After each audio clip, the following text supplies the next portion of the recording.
Hello mga ka-4 parents, welcome back to my channel.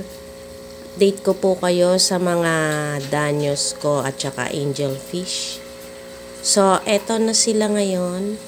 Ito yung mga danyos na fry ko noon na pinakita ko dun sa nakaraang vlogs ko. So, eto na sila.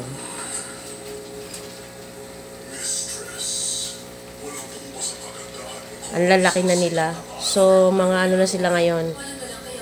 4 months na yan. Yan.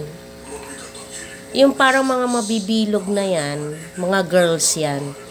And then yung parang mga, ang tawag dito, makitid lang yung kanilang tiyan at mahaba, mga boys.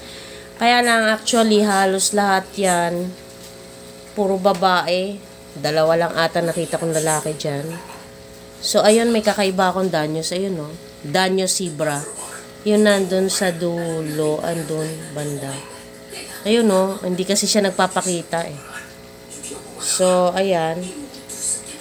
Ito yung angelfish ko, yung tatlo. So, pag lalaking angelfish, makikita nyo, malalaman nyo lang pag matured na, ito, pag lalaki, ganito siya, oh. Medyo payat lang yung kanyang katawan. So, pag babae, rounded yung kanyang tiyan. Ayan, oh. So, ayan. Tatlo lang sila, 2 female and 1 male.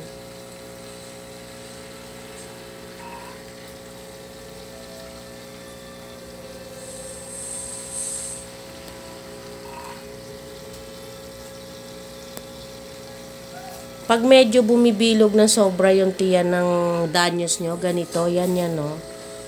Yung bilog na siya, parang ang laki na. Ihiwalay nyo na yan. Pwede nyo nang i-breed yan.